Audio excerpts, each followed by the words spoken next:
RCF.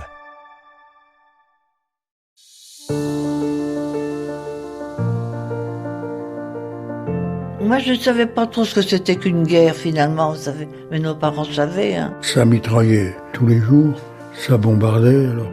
Je me rappelle surtout des avions, le bruit des avions. Et ça, ce bruit-là, je l'ai encore dans les oreilles. Le 6 juin, à 5 heures du matin, on est réveillé par un grondement sourd. Notre père nous a dit, c'est le débarquement. Nous sommes libérés. Nous sommes plus sur le joug des Allemands. Dans ce podcast RCF Les Enfants du Jour J, nous donnons la parole aux derniers témoins normands. À l'occasion du 80e anniversaire du débarquement, ils racontent leur enfance ou adolescence marquée par la guerre. Aujourd'hui, nous rencontrons Jean Pivin. Le 6 juin 1944, il avait 14 ans. Lui et ses camarades d'école avaient été évacués de Cherbourg quelques mois plus tôt. Il nous raconte les 4 ans d'occupation de cette ville maritime, les mois de pension dans le Sud-Manche et son retour à Cherbourg après la libération. Les Enfants du Jour J, un podcast réalisé par Bénédicte Buisson pour RCF en Normandie. Je suis né en 1930, donc j'avais 9 ans à la déclaration de la guerre, j'étais un enfant, mais j'ai vécu, si vous voulez, quand même les 4 ans de contrainte de la guerre. Parce qu'on parle beaucoup du débarquement, mais on ne pense pas aux populations civiles qui, depuis 1940, vivaient sous la contrainte de l'occupation allemande. Surtout que le port de Cherbourg, c'est un endroit stratégique pour les Allemands, si vous voulez. Il faut vous imaginer, si vous voulez, que le port de Cherbourg se trouve entre l'Allemagne et l'océan Atlantique, donc c'était très important, et c'est en face de l'Angleterre. Donc c'était très important comme position, si vous voulez, stratégique. J'habitais Cherbourg à cette époque-là, si vous voulez, et quand il y a eu la déclaration de guerre, ça a été quand même quelque chose qui a surpris les personnes âgées les personnes qui avaient fait la guerre 14-18, si vous voulez, les poilus. Parce que il avait fait la guerre 14-18 en disant c'est la der des der. Et 20 ans après, on rentrait encore en guerre. Donc il était mal à l'aise, si vous voulez. Alors le début de la guerre, en fait, c'était une drôle de guerre. Bon, depuis 1939 à 1940, les Allemands étaient derrière leur ligne Siegfried, et puis nous, on était derrière la ligne Maginot, rien ne se passait. Par contre, à Cherbourg, c'était un port de débarquement des troupes anglaises. Alors, on voyait passer les Anglais, et c'est intéressant parce que nous, les gamins, enfin, moi, j'habitais pas près de la voie ferrée, alors on échangeait des insignes, des choses comme ça, on leur chantait le Tipperary, parce que ma sœur, qui était un peu plus vieille que moi, parlait l'anglais, et donc, ça les surprenait d'ailleurs. Et puis alors après, quand les Allemands ont percé les Ardennes et sont arrivés pendant un mois à Cherbourg, si vous voulez, ils sont arrivés le 10 juillet 40, c'est facile de se rappeler. Et donc, la première des choses que les Français ont constaté, c'est que le lendemain, le drapeau à croix gammée flottait sur la montagne du Roule. La montagne du Roule, c'est la montagne. Cherbourg, en fait, on est au niveau de la mer. Quand on monte dans le Roule, d'abord, la montagne du Roule, il y avait un fort sur la montagne et il y avait ce qu'on appelait les petites survettes. Ça permettait de faire des promenades pour monter jusqu'à là où donc. La montagne du Roule, c'était un symbole, en quelque sorte, si vous voulez. Et donc, il y avait flottait sur le fort le drapeau français. Alors, quand on a vu le drapeau allemand avec la croix gammée, c'était un choc pour tout le monde. Nous, les gamins envoyaient ça, on nous le disait, mais nos parents, c'était quelque chose qui vraiment les marquait. Surtout que mon père avait blessé très grièvement pendant la guerre de 14-18, et il est d'ailleurs décédé des suites de ses blessures en 1942, si vous voulez. Donc, ça les marquait beaucoup, tous les gens.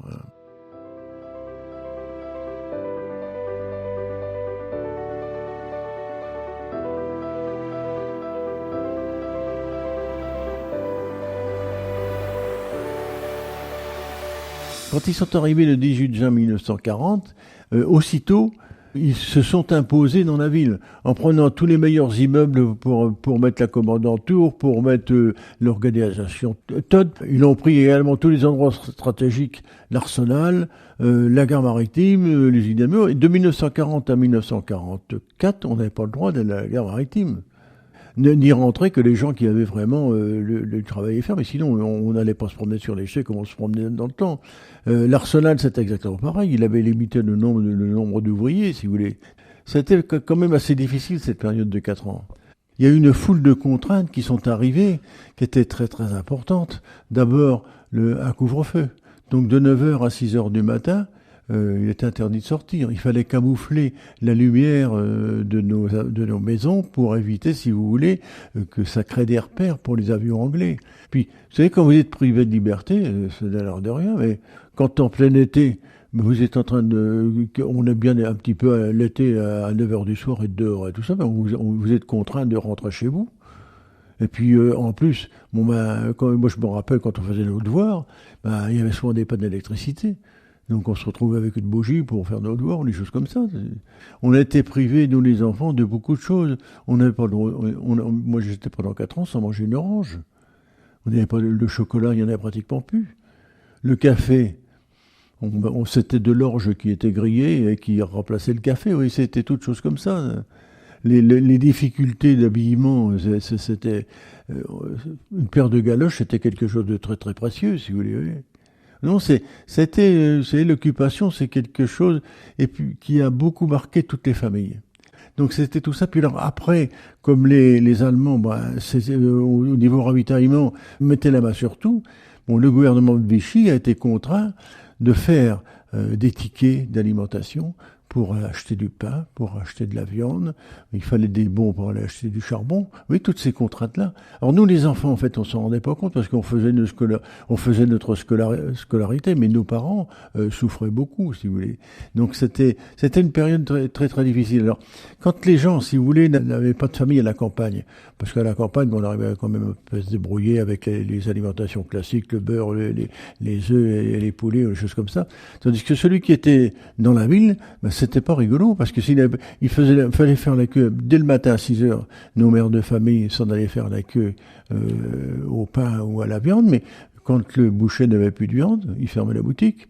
Donc si à l'occasion, vous voyez, nos mères de famille ont eu beaucoup de mérite parce que, en fait, il faut bien se rappeler que pendant ces 4 ans, il y avait beaucoup de maris qui étaient prisonniers, d'autres qui étaient arrêtés, qui avaient été déportés pour des raisons politiques, si vous voulez, d'autres qui étaient obligés de travailler pour l'occupant, on n'y peut rien, c'est comme ça, si vous voulez. Donc les mères de famille avaient une grosse responsabilité.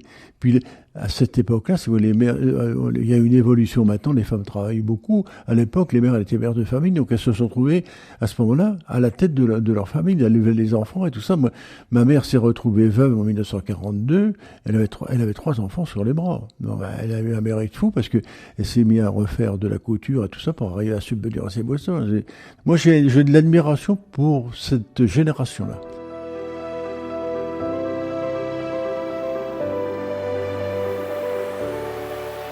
Par rapport à Cherbourg, il y avait pratiquement tous les jours des bombardements, des choses comme ça.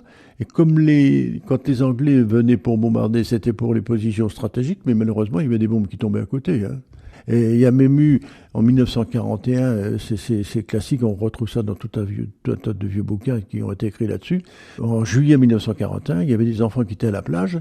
Et les bombes, au lieu de tomber sur l'arsenal, elles sont tombées sur la plage. Donc il y a eu 13 enfants qui ont été tués et autant qui ont été grièvement blessés. Vous voyez, donc il y avait une opinion un peu spéciale. Les Français avaient du mal à comprendre que nos anciens alliés anglais venaient bombarder. Mais ils ne venaient pas bombarder la France. La France, elle a été occupée, elle était allemande en quelque sorte. Donc c'était ambigu.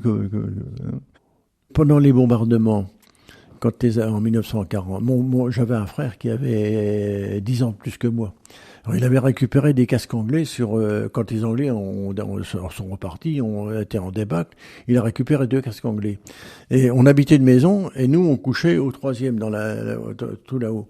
Alors, quand les Anglais ont commencé à venir bombarder Cherbourg, le soir, on ouvrait la fenêtre, on mettait nos casques, et on regardait les avions avec les projecteurs, les balles traçantes et tous ces machins-là. C'était un spectacle. Alors, ma mère n'en a jamais rien su, parce que sinon on serait fait respecter. Oui, c'était marrant.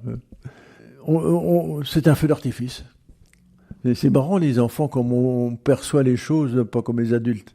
Notre scolarité était normale, il n'y avait rien à dire. Il y avait même quelque chose qui était amusant, c'est que à partir de 1939, on nous a donné des masques à gaz. Alors, les masques à gaz, c'était marrant, parce que on portait ça en plus de notre cartable, mais il y avait un côté, comment on dirait, les filles aimaient bien ça leur donnait un genre de, ça leur donnait une notoriété d'avoir le masque à gaz. Bon, c'est rigolo, mais on en faisait presque un jeu. Un gamin de 9 ans, il n'en voit pas les conséquences, les gars, les masques à gaz. Mais sinon, bon, l'école se déroulait normalement. Il y avait juste une chose, c'est qu'en histoire, on ne parlait pas du tout de la guerre de 14-18 parce que le gouvernement de Pétain avait supprimé dans nos livres d'histoire l'histoire de la guerre de 14-18 pour ne pas blesser les Allemands. Alors on apprenait on apprenait nos villes. Moi j'ai appris la ville de Cherbourg à ce moment-là. Les rues et tous ces machins-là. À l'école, c'est marrant. Hein.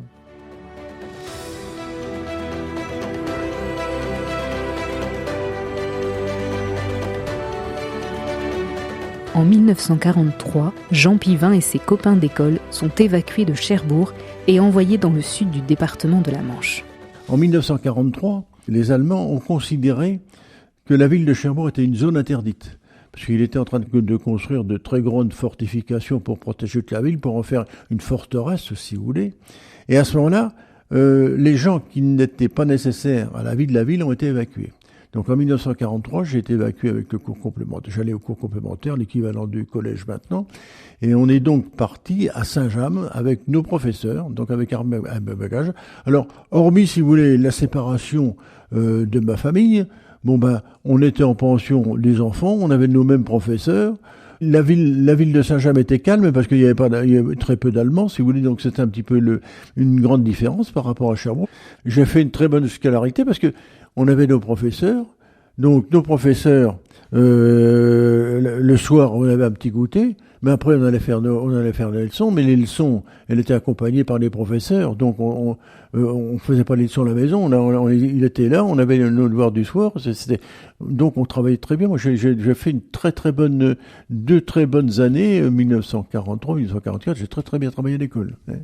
Et ça m'a servi parce que quand j'ai passé l'examen des apprentis, j'ai été reçu, si vous voulez.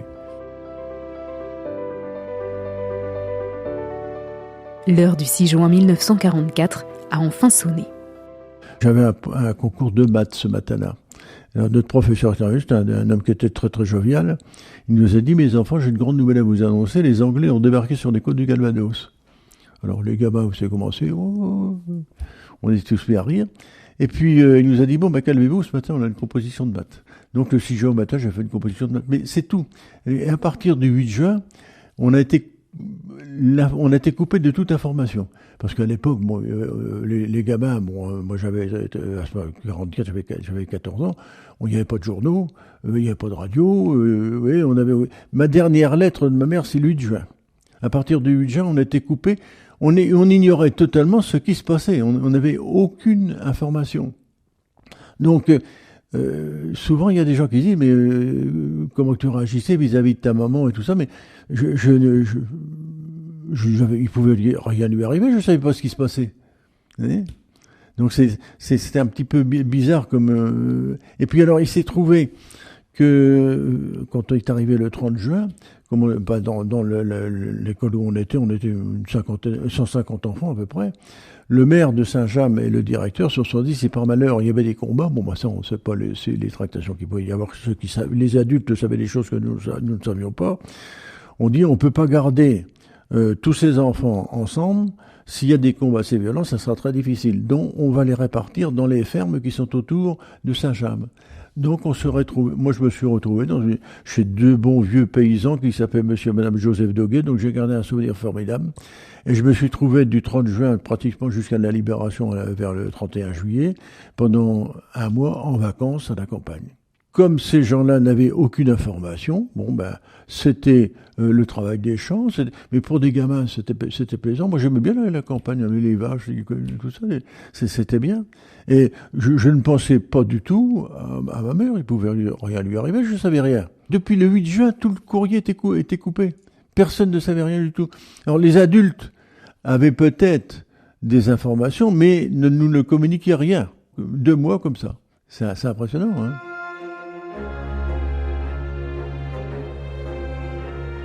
Puis vient l'opération Cobra, aussi appelée la percée d'Avranches, une offensive américaine menée fin juillet 1944 dans le Sud-Manche afin d'ouvrir aux troupes alliées la route de la Bretagne. Alors, comme on était à Saint-James, on a vu les Allemands en déroute. Alors ça nous a choqués. On s'est dit, tiens, qu'est-ce qui se passe? Puis alors, vraiment en déroute parce qu'il ne s'occupait pas de nous. Il passait, il était pressé de s'en aller, de s'évacuer. Il avait tous les moyens possibles et inimaginables pour circuler, des vieux vélos, des brouettes, tout un tas de choses comme ça. C'était impressionnant. Et puis un calme complet. Dans la nuit ça doit être vers le 30 ça doit être le 31 juillet, quelque chose comme ça. Un calme complet. Le lendemain matin, le paysan me dit, tu vois, c'est marrant, mais il y a des soldats qui sont dans le champ à côté. Alors on était allé voir, mais moi quand je les ai vus, j'ai dit, c'est pas des Anglais.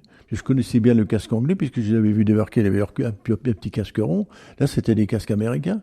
Je dis, c'est d'autres. Donc on a appris que c'était des Américains. Donc je ne savais pas du tout que que les Américains avaient débarqué à Utah Beach, à Omaha Beach. On ne connaissait rien du tout de tout ça, si tu veux. Et donc, quand on a vu ça, le paysan m'a dit, écoute, faut fêter la libération, donne une bouteille de Calva, un petit verre, puis tu vas aller faire toute ta tournée. Alors j'ai été faire voir tous les Américains, donc je leur donnais mon petit verre de Calva, et ils buvaient ça comme les cow-boys, ils faisaient cloc. Et après c'était « Oh yes, good, oh, yes, good ».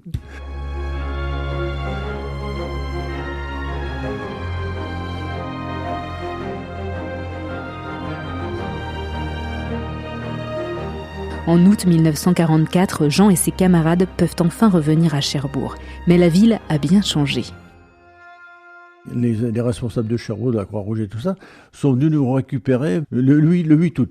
Et là, c'est là qu'on a pris conscience qu'il y avait quelque chose. Parce que les bus sont venus de Cherbourg, nous chercher. Et quand on est arrivé à Avranches, qu'on a vu qu'Avranches, parce qu'à Saint-James, il n'y a pas eu de destruction aucune, si vous voulez. Donc on a vu qu'Avranches avait été bombardé. Puis alors on fait un bien remonter, Coutances. C'est une catastrophe. Quand on a vu alors l'Essai, L'Haye-du-Puy, Saint-Sauveur, Valleuil. Oh. Et puis alors sur le bord des routes, il y avait encore des chars qui avaient été incendiés, des camions qui étaient... C'était impressionnant, c'est pour des gamins comme nous. Quand on voyait ça, on se disait mais qu'est-ce qui a bien pu se passer? Et quand on est arrivé à Cherbourg, c'était impressionnant parce qu'on est arrivé par Octeville, c'est-à-dire on est sur les hauteurs. Donc quand on a vu, moi quand j'ai vu la rade, c'était impressionnant cette noire de bateau. Et mes yeux se sont portés sur mon ancien quartier, sur la gare maritime qui avait été pétardée, si vous voulez. Donc plus de beffroi, tout ça. Donc ça m'a choqué. Et quand je suis descendu, quand je suis descendu du car, j'ai embrassé ma mère. Elle m'a dit, tu vois, on va s'en aller coucher chez mamie. Parce que la maison est inhabitable, la toiture est partie quand ils ont fait sauter la gare maritime. Donc oui, ça m'a choqué, mais c'est mon arrivée à Cherbourg le 8 août 1944. Ma mère vivait avec ma grand-mère à Tonneville, dans une petite commune. Elle m'a dit, tu sais, avec mamie n'est pas très en forme, tu serais mieux en vacances chez ta marraine, chez ma tante, qui habite à côté à peu près à 5-6 kilomètres. Donc j'étais chez eux, je me suis retrouvé à la campagne, mais ça ne me changeait pas, parce que j'avais l'habitude d'y aller en vacances quand j'étais gamin et tout ça. Et en plus, il y avait un camp, un centre, de transit des Anglais et des Américains qui étaient sédentaires à Flottement-Villague. Et donc là-dedans, il y avait des personnes sédentaires et il y avait un Américain qui s'appelait George. Et mon oncle s'appelait George également. Alors j'avais réussi à baragouiner dans un anglais plus ou moins, j'avais deux ans à peu près d'anglais, de 6e et de 5e. J'avais réussi un petit peu à revenir. Alors je l'appelais Tonton George. Mais comme c'était un sédentaire, il savait que nous, on était un peu dans le besoin. Tous les matins, j'avais mon pain blanc américain. J'avais des grands trucs de cacao, des bidons de bonbons, tout un tas de choses. Oh, il était vraiment gentil. Alors j'allais chercher ça avec ma voiture à Anne. Et alors donc on faisait le tri chez l'oncle et la tante, et une fois par semaine, je partais avec ma voiture à Anne pour porter du ravitaillement à ma grand-mère, à ma mère. À partir de la libération, les gens ont retrouvé la liberté. Ils n'avaient pas retrouvé leur manière de vivre, il y avait toujours des restrictions, mais ils avaient trouvé la liberté. Donc ce qui s'était passé avant, c'était comme un coup près, on n'en a plus parlé.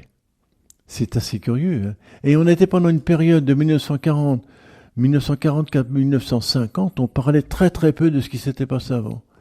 Et on a commencé à connaître ça avec les livres qui ont commencé à apparaître en 52, 53, 54, 55, des livres historiques sur...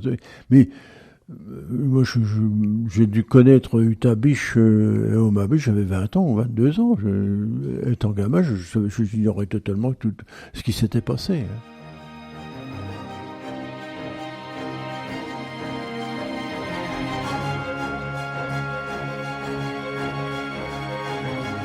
Cette histoire, Jean a l'habitude de la raconter devant des jeunes.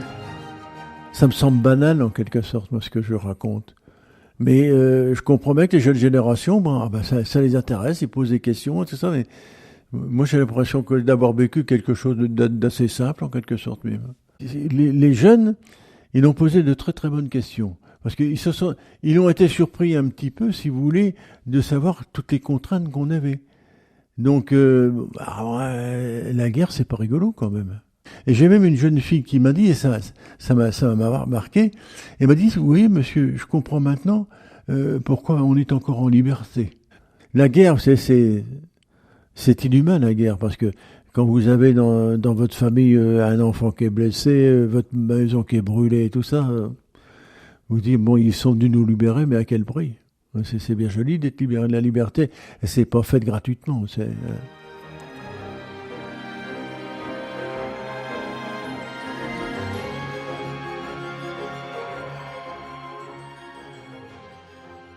On est des enfants qui avons subi tout un tas de contraintes et de choses comme ça, et je pense que ça nous a rendu service, parce que on était habitué aux privations, on était beaucoup moins exigeants.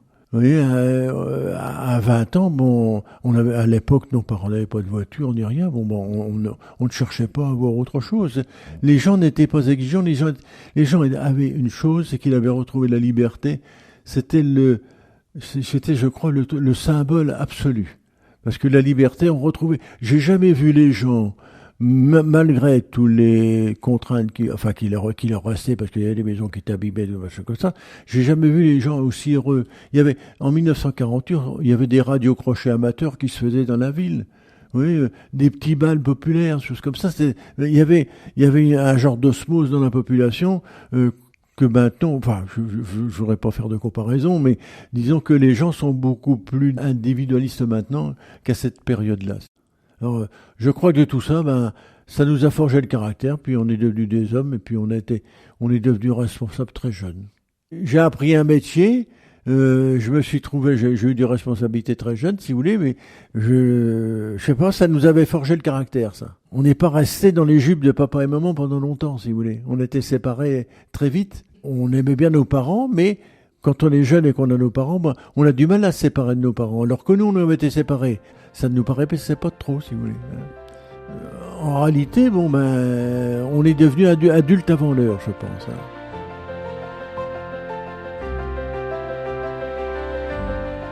Les enfants du jour J, un podcast RCF qui donne à entendre les derniers témoins du débarquement. Une série réalisée par Bénédicte Buisson et Alice Létondo. À retrouver sur rcf.fr et les plateformes d'écoute.